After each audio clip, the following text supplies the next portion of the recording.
Got each other's back. Okay, so what brings you here today?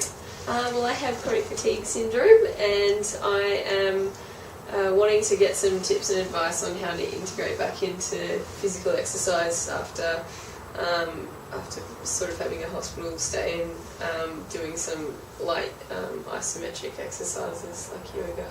Yeah. So tell me a bit about the onset of your chronic fatigue. So how did that come about? It came about, I had glandular fever, and I had quite persistent symptoms that just didn't go away, and then after a while I was diagnosed.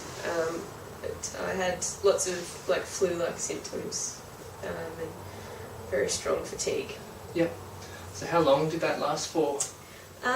It lasted for probably around about 8 or 9 months and just wouldn't go away. But nothing was showing up in blood tests. Sure. It's only almost a year later that I actually found out that I had glandular fever in the past. So, sure, yeah. Yeah, so I had symptoms for probably around about 18 months. All that. So about 9 months after the glandular fever symptoms was when the diagnosis was made for chronic fatigue. Yes. Is there anything in particular that kind of aggravated your symptoms, or anything that you can think of that might have helped relieve them? There are definitely things that led up to me getting chronic fatigue. I had a stressful job, I had things going on at home, and was studying a lot and working a lot, so my immune system was fairly compromised. Yep. Things that helped, not really. It's only until after my recent hospital visit with my specialist that I actually started to develop a routine and find some tips that he's given me to improve. Yep. How long was your hospital stay? So it was an outpatient program, so I would go down every Friday for around about 10 or 11 weeks. Yep. And what kind of advice were you offered through that program? Main thing was getting a routine started. So I worked with an occupational therapist and a physio. Yep. The physio went through a varied program of exercises that I was to do, and we charted everything that I'd done, and we were increasing everything by very small increments. And I just had to keep continually doing that until for example, I had to do 80 sit-ups, like wall sit-ups, so supported against a wall, and 80 squats, and they so like I'd start off doing like 15 to begin with when I was something really small, and then just kept progressing your way up. Yeah.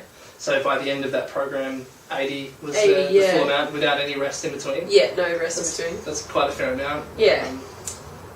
There was like 15 minutes on exercise bike, I think 10 minutes on treadmill, all at low paces, but just enough to get the heart going a little bit over its 60 beats. Sure. You mentioned studying, work, stressful job. What kind of impact did chronic fatigue syndrome have on that? On my job? Yeah. It impacted my life greatly. So after I was diagnosed, I was working interstate, and I had to resign from my job to come back to Melbourne and Ballarat, where I'm from, to basically begin the program that I started with my specialist, who was the one who diagnosed me and treated me while I was in hospital. I had to resign from my job and say goodbye to all my friends that I'd made, and had to completely change my life. Yeah, so not just your employment and study and work, but there's also that social aspect as well that's been affected. Absolutely, and mentally it's quite it's a shock because everything changes so quickly. Yeah. So, in relation to your diagnosis, obviously friends and family, what was their response like? How did they respond to your condition? Yeah, sure. Friends were, for the most part, been really supportive. Some of them have dropped out of contact, but I think that's to do with distance, but I can never really know whether that's to do with my illness or not. Sure. I will never know. But I choose to believe that is just distance. Yep. So yeah, friends actually took it really well, and even though it was sort of out of their realm of understanding, they sort of know who I was and that I wouldn't be feeling this way if it weren't something quite heavy and real. Sure. Family, pretty good. Again, they struggle to understand, and at times they're not the most compassionate people, but I know that they love me and they have supported me.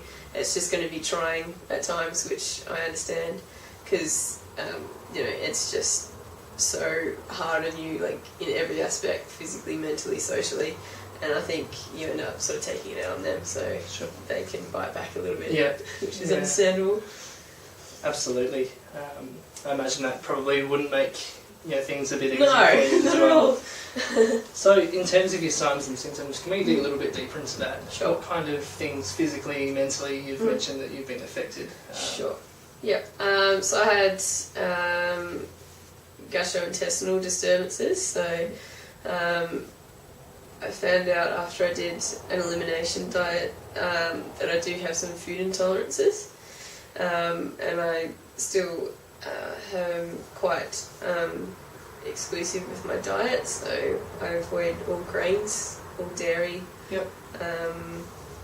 Avoid processed food as much as possible. I do indulge a little bit more now. I'm a bit better, but yes. So yeah, diet was a huge bit. What was the question again? Signs and symptoms. Signs and symptoms. So yeah. we've gone from the gastrointestinal disturbances. Obviously, just like complete exhaustion, insomnia. Really bad insomnia. Which obviously doesn't help the situation. No. Being fatigued and disturbing your sleep pattern as well. Yeah, sure. So I was definitely tired, but wired. So you just feel like you can't wind down. Yep. So yeah, definitely had sleep disturbances. I was pretty much housebound. For the most part when I was starting to get really quite sick. Probably the most disheartening and the hardest symptoms have been the brain fog, yep. In particular my memory and the formation of speech. So I used to be quite eloquent with words, and I found that I've lost a fair bit of that faculty. So you feel as though you're no longer able to articulate as well as you had in the past? Yeah, sure, exactly. Yeah, that's right. And I used to think quite really fast, and I just find now I'm really slow. It's like my mental acuity is just sort of vanished a little bit, but it is coming back slowly. Yeah. I'm nowhere near as bad as what I was. I would be in conversation with my boss, and I would be speaking to her, and I would forget what I was saying as the words were coming out of my mouth. Sure. It was that bad. So that for me was really hard. I was definitely anxious, really quite anxious, and that being the nature of chronic fatigue affecting the nerve system. And at times you do get depressed because you are dealing with a chronic illness. Definitely. So that comes along with it. I imagine that, with everything that's come about, being housebound, losing social networks, having to resign from job, obviously there's employment and income, everything is all affected, so that's not surprising that anxiety and depression often coincided with chronic fatigue syndrome. Mm-hmm. You've talked about your outpatient visits and hospitalisation. What other treatment have you sought to help? I haven't sought any real actual other treatment, but there's different resources that I have found. Most of all have come from my doctor. Yeah. There's a book that when he first diagnosed me he told me to read, and that was a book by Dr. Amy Myers called The Autoimmune Solution, and that covers all aspects of how to improve health, and it's for people with autoimmune disorders, so ranging from like multiple sclerosis to dementia to chronic fatigue. So that was really helpful in terms of all of it, so talking about air filtration, water filtration, doing an elimination diet, so it includes recipes as well, toxins and molds and just all sorts of things that affect your health. For like the mental aspect, there was I think a relatively famous psychiatrist in America called Dr. Judith Orloff, who has written many books, but the one that I read was Positive Energy, and it was more catered towards people with chronic fatigue or people that are lacking in energy in general, and that just talks about how to basically positive psychology and how to sort of arm yourself mentally to try and recover, and just keeping up with all the things that I learnt within my hospital stay. So trying to keep a routine, for example, going to sleep at the same time, eating meals at the same time, how to hold your body correctly as well, like when doing certain tasks. So we would do simulations of myself, I'm a beauty therapist doing treatments, so that just to see how my body was sitting, and realised because I am a little bit taller that like my back is constantly arched a little bit, and I learnt how to actually build up the muscles to help correct that. To maintain that correct posture. Yeah. Very good. So we've got some resources that you've just been given, such as the books recommended by the specialists, and you found that they've been quite helpful with understanding the condition as well as how your body is responding. And absolutely. I know you've done some graded exercise with the physios in your hospital stay. Yep. Have you continued on with any exercise base? I did, and I've sort of only stopped fairly recently, probably in the past 2 months, just because I've been starting to probably in keeping with actually doing the exercise initially, that my heart has been strong enough that I've been able to do like more social activities and other things on my days off when I'm not working. So you find that the exercise has actually helped improve your endurance and your tolerability to everyday activities? Yeah, absolutely. Fantastic. And obviously having to kind of find that balance. Yes, that's why I'm struggling. Yeah. Excellent.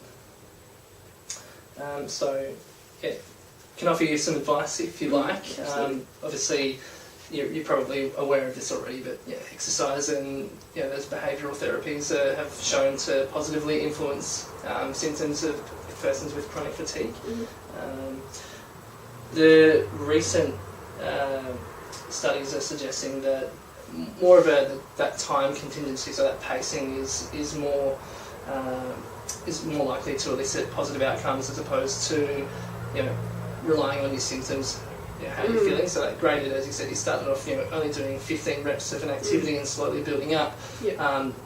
You might feel really good one day and go straight into that 80 reps, and then you hit this thing we call a push crash phenomenon, where you kind of overdo your body's capabilities and you tend to suffer it in the long run. So kind of trying to stick towards that graded low intensity, working our way up from there would be the approach that I would take from you. Just want to check the time, sorry. 15 minutes, halfway. I feel like we've covered a lot. So I might just do a quick summary here. So you've had chronic fatigue syndrome, post-glandular fever, which you had for about 9 months, and then it wasn't until a year later where you were finally, well, they'd actually picked up that biomarker through a blood test. Previously, a relatively fit and healthy individual, working in a stressful job, studying, working, and as a result of the chronic fatigue, your immune system's been compromised, and you've had to resign from work. Obviously, you've integrated back into that. How's that going for you? Yeah, really good. I'm actually going to start working 5 days a week for the first time in a year since being diagnosed, in about 3 or 4 weeks. So yeah, I feel like I wouldn't sign myself up for that if I didn't think that my body and mind were capable of it. Sure. So I've been working sort of 3 to 4 days for the past 8 or 9 months, and now I feel well enough that I can actually work full time. That must be a bit of a relief for you. Yes, absolutely. Some form of normality. Yeah, absolutely. So coming back into work, starting off at 3 to 4 days a week, was there half days or anything, or was it just full days? Yes. How was that integration process? Yeah, sure. So I work casual, so I sort of never know like what my shifts are going to be, which is probably not the most ideal situation for chronic fatigue. Particularly when routine has been emphasised. Yeah, when routine has been so full on, but I found like the positives definitely outweighed that one negative of being casual and sort of jumping in where they need me. But most of the time it does end up being quite short shifts, so it can vary between like 3 being the least amount of hours to sometimes 10 hours, and I've been able to do that. It was hard in the beginning with all of it in terms of how it was physically and mentally quite draining to begin with. I did actually experience my second day quite a fair amount of nerve pain all along my spine. Okay. Which came on very suddenly, but was quite disheartening, and I remember being quite upset after that day of work thinking, oh no, how's it going to go? But it's the same with the exercise. You just have to push through just a little bit. Sure. Obviously I know where that baseline of health for me is, and when to push and when not to, which is really hard. It's like one of the hardest things to learn, but I've just sort of listened to my body, and you just listen to your intuition, and it's there to tell you how whether you should push or not. Would it be fair to say that there's that element of fear that if you do go too hard, that you're going to collapse and fall in a heap? Absolutely. And not just for work, but for exercise, and I guess all aspects of life. Whether it be socially or so on. So that's great that you're considering taking up full-time work again, which is good, and your body seems to be responding fairly well at the moment. In terms of your signs and symptoms, the pain and brain fog, how's that all travelling for you now? Yeah, actually really good. Brain fog can still come on here and there. It is dependent on what I eat, I've found. Okay. So my brain fog can really start to play out if I eat something that's like heavily processed or high in sugar in particular. Sugar really affects me. But generally speaking, if I am eating really well and sleeping well, then I actually feel pretty good most days. There's a lot of research at the moment, and I don't know too much about it, but they're looking at our